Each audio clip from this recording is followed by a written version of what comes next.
Okay, so hopefully this one works better. I am doing it on my laptop, so I don't have to do little pause and whatnot. So I don't know what my phone was up to. But anyways, so my testament of the financial part of it. So I've always known that God has called me to be a missionary since I was about 7 years old. I fell by the way from about age 14 to 21, and then a while after coming back to God, I came back to the feeling that, you know, I need to be a missionary. This is what God's called me to do. So I was up one night just on the internet playing around, and I said to God, well, you know, I know you want me to be on the mission field, and I know you want me to be out there in the world. Show me where you want me to go to get some training or learn a bit about what this is all about. And I can't even remember what I searched into Google, but when I stumbled across the site for the school that I took in Norway, every single word that I read just completely resonated with me, and I was like, oh my gosh, I have to go. So the school I took is called a discipleship training school, and it's basically what it is. It's training up people to be disciples of Jesus and how to gather the harvest for God and bring more disciples into Him. And just reading through it, this school had a focus on love and justice, which are two things that have always been incredibly important for me. Jesus, God has just put His heart for people in me, so I just care so deeply, which can sometimes be rather frustrating. And justice as well, that it infuriates me when people don't get the justice that they deserve. So I was like, I need to go to this one. So this, I found it about a month before the school started, so it was like extremely last minute. But I started messaging back and forth between with the leader of the school, and I was asking him, you know, are there any available places left in the school? Like, can I come and join you? And he said, there's places left there, you can come and join. And we were messaging, you know, back and forth. He was telling me a bit about it, and then we started talking about finances and how much the school would cost. And it was going to work out the theory. So the school is in two separate parts. One part is theory for 3 months, which is just like intense learning and teachings about God with different subjects like the Father's heart, Holy Spirit, relationships, the character and nature, the character and nature of God. And so each week is dedicated to one category of teaching. So there's the theory phase, 3 months, and then the outreach phase for 3 months, where you go out to another country and you just do a lot of practical work with caring and working with the people of that nation. So the theory phase was going to be about $6,000, and that would include the accommodation and food and utensils and all that, as well as the school itself for the 3 months. And the outreach was going to be around $3,500. So after hearing that, I was like, oh my gosh, I have about $2,000 in my account, which would be about what I need for my flights. So I was thinking, you know, maybe I should just wait till another couple of years so I can save up, and then I have enough money to actually do this. And I just really felt like God was saying, no, you get yourself there. You get yourself there, and I will take care of the rest.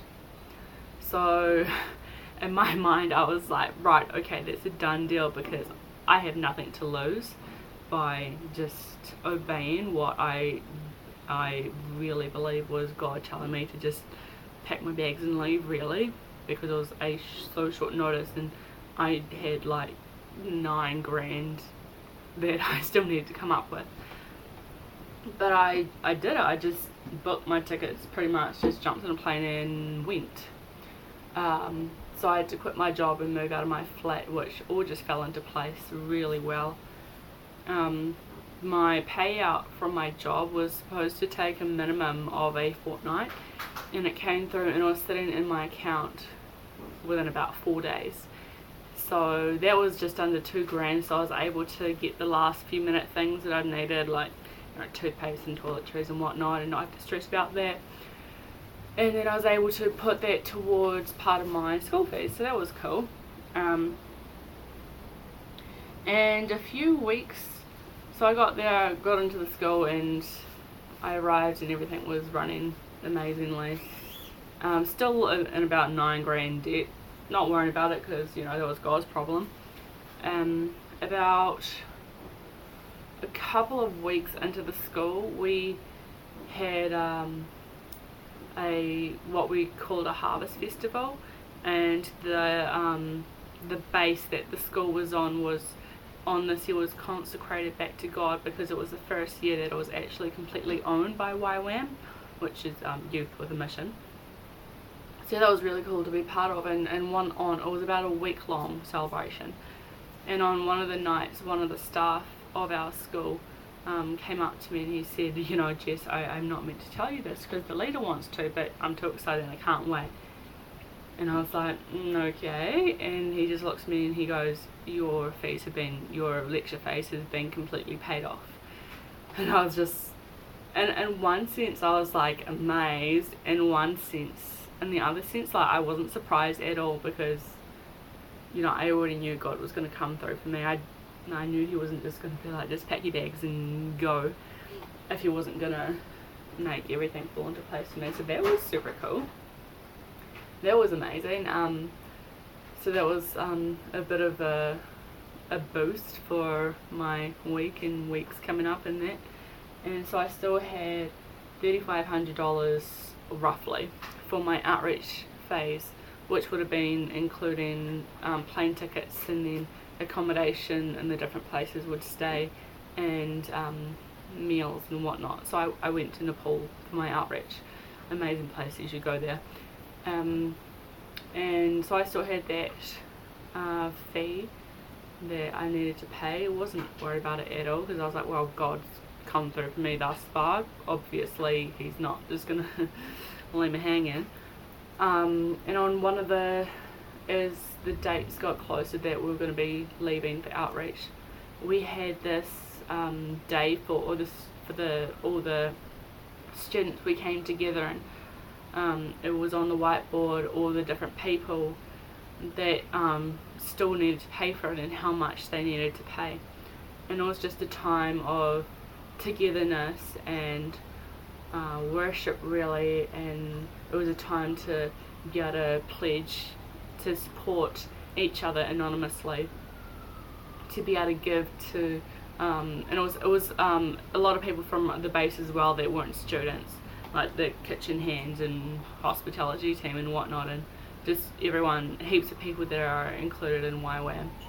They came together and they saw who needed what and how much, and then we just had a time where we'd write on a piece of paper who we want to give to and how much. Obviously it was not a compulsory thing at all, just a optional thing if you felt led to. And I felt led to give 800 krona to one of the students, which I can't do math right now, but that would be divided by 5, which would be how many dollars it was in New Zealand. So I still had like all this debt, but in my mind the way I saw it was, even if I held on to everything that I had in my pocket, I still wouldn't have enough to get me where I needed to go. So you know how they say it's more blessed to give than what it is to receive. So I was like, right, I feel like I am being nudged, like I felt like God was telling me to give.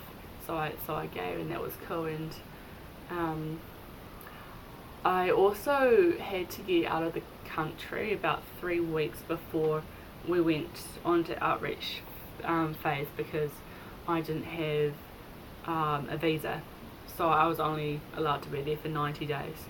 So I had to go to England, which was going to be the most logical place, because that was a stopover for the rest of the team on the way to Nepal. And for weeks and weeks we were trying to liaise with the YWAM base there in England to see if I could stay with them for that time, and we just weren't getting anywhere with them. It was like talking to a brick wall, really.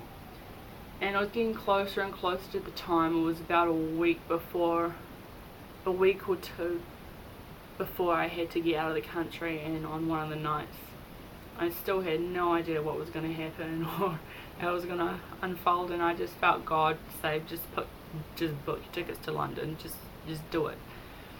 So I was like, right, okay, cool, I'll do that. And about an hour later I had my tickets booked to England, to London, and I still had no idea where I was going to be staying for those 3 weeks. But I was like, oh, God's already proven to me that when he says go, that he's going to look after me. So I booked my tickets, and I can't remember if it was a day or two later, but another one of the staff came up to me and she says, I've talked to my family friends in England, and they've said that you can stay with them for the entire time that you're there. You don't need to pay anything, and I'll just host you and look after you. And I was like, kudos God, like, and obviously just coming through for me again in such an amazing way. He likes to do that, to just make me take that blind leap of faith, and just to really show, you know, what he's made of, and that he's just going to look after me. And I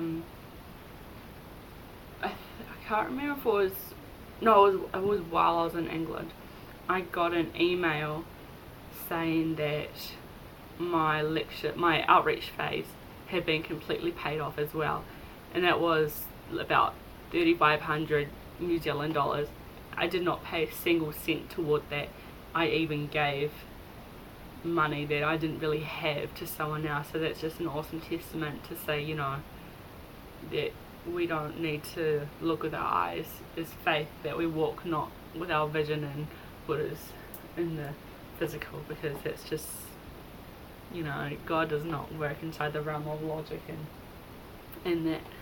So that was really cool too. And about a week into my stay in England, I got an email saying from my the leader of the school, saying that I had been given about 1,200 krona over what I needed, which you divide by 5, I can't do math right now, so about 400 New Zealand dollars, I think, over what I needed. So I was able to gift that again to another student that was still short on what they needed. But yeah, so it's just an awesome experience that I had, being able to really live the words, live by faith and not by sight, and really have that experience that when God says go, you can just go, because if he spoke the word, you do not need to worry about things so trivial such as money and where you're going to stay and where you're going to be living for these however amount of time, because, you know, it's something that's so important to humans that it's honestly, it really is just so trivial thing to worry about. If God has spoken a word, you know, you don't need to worry about these things, because how much more would he care for us if he cares for the birds and the lilies? You know, seek first the kingdom of God, and, you know, he just comes through for you in the most amazing ways. And it really is an amazing thing to be able to just step out completely blindly and to have nothing but him to rely on. And it's something that it just does something to you, to have that experience, to be able to really feel and experience that even if things look like they're totally impossible, it just does not matter, because we serve a God of the impossible. And the things that we get so stressed out about, like money and food and where we're going to be living, you know, it just if God tells you to go, it's just not something you need to worry about or stress about. It's nothing to God, really. It is nothing. And it's just been absolutely amazing being able to have that experience. I totally forgot, like, the first part of my track back, rewind like to way back at the start of the story when I first decided I was going to leave. I set up a Give a Little page, which is like GoFundMe, and within a fortnight I had been donated and supported $3,400. So that was a huge part also that I was able to put toward my lecture phase. So that's awesome. Totally forgot that part, but yeah, within like a week or a fortnight, I can't remember, but really fast, that money just came through just like that. So every time I was like, I got to that, is this really you, God? Like, am I really meant to be doing this? Like, something amazing like that would happen, and I think you would benefit hugely. Well, everyone would, because discipleship training school is just amazing and everyone should do it. And like how I did the Love and Justice one, there are so many different focuses. Like the one I got Rachel to tag you in. There are ones that have medical focus, which if you still want to be doing nursing stuff, that would be so fun for you. And they you can just search on YWAM websites and just find out about all the different ones they have and the different focuses they have, and see what one tickles your fancy, have a read through that. But if you want to do missionary work at all, this is one of the most amazing ones to do. They have YWAM bases in over 180 different countries, so you could pretty much go anywhere in the world and do one. And yeah, I think that you would love it and just not want to go back to normal life after that. But that's just what the God does to you on there, and you just learn so much about him, and it's just amazing living and doing life together with all the other students. You make some amazing lifetime friends from this, because all the relationships in there like have that foundation of God, and it's really amazing. But yeah, so that's my testimony on the financial part of my experiences with just doing what God says to do. So yeah, that happened. But I would love to share if you have any questions, or if you want to know any other aspects of the things and how I handled life over there in Nepal, or whatever. If you have any questions, just fire them away, man. I'll be more than happy to answer them or explain more and go into more detail in that. Sorry this is so long. I was trying to do it abbreviated, but I don't really know how to do that. I'm too detail orientated. But yeah, so I hope you enjoyed that. If you have any questions, fire them away. God bless.